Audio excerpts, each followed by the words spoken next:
It's September and I'm going to talk to you about cutting and conditioning the flowers in the garden this month. Okay, so I'm about to cut orders for today and I want to talk to you about cutting dahlias and other summer flowering varieties. Dahlias are really interesting because they're one of the flowers that doesn't carry on developing once you've cut it.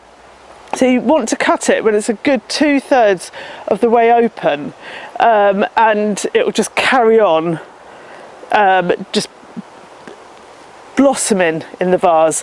But the other thing with a dahlia is it has a very, let's show you this one, it has a very big tube up the centre of the stem, and if this doesn't get water up it, you get what's known as an airlock, and you won't get any water coming up to condition or to that water flow in the plants. So when you cut, you want to make sure you cut at an angle and get it straight into the water and leave that to rehydrate overnight, and you'll know if it's got an airlock because it will look really sorry for itself.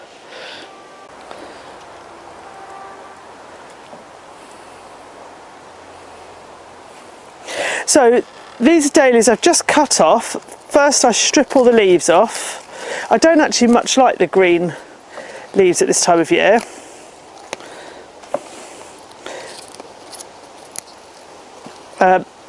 Nice sharp cut of the stem at an angle. That wasn't a great one. And then straight into water. And as I say, this is the perfect stage to cut a dahlia like this because it's fully open. But I quite like cutting dahlias at this stage as well to just get some interest and some variety, but it's worth remembering that this is not going to carry on opening. So you need to bear that in mind. Now, because I've had these out of water for a few moments, it's going to re-trim them.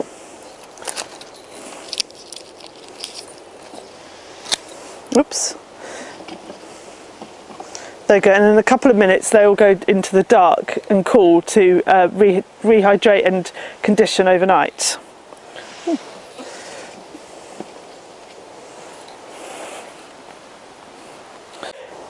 So this is one of my favourite dahlias.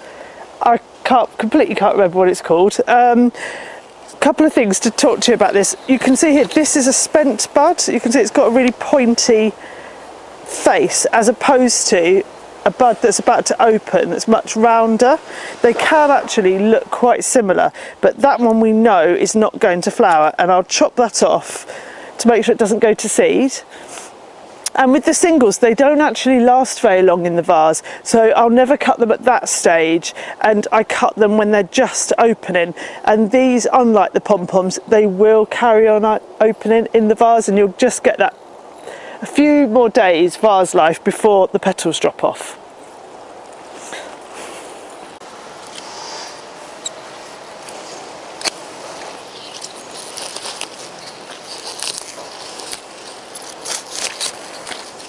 Because I don't want to leave all this leaf on, because the plant's going to spend all its energy trying to rehydrate these leaves whilst they're busy transpiring all the moisture in the stem.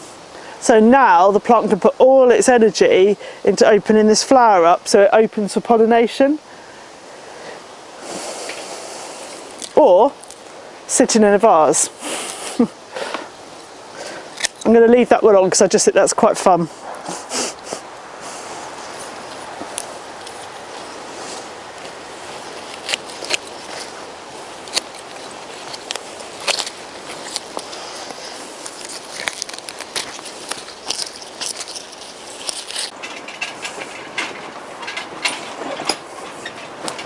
Oopsie. Let's take it down here.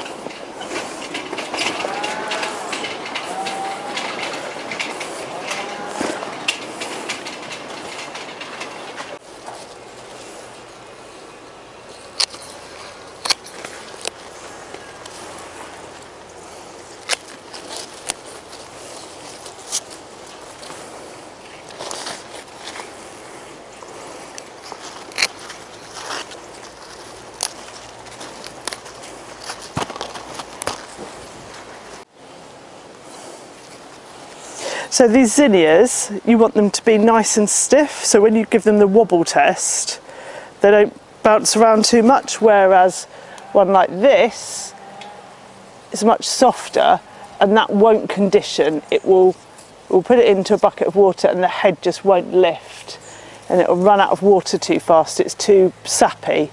So we want one to be nice and stiff.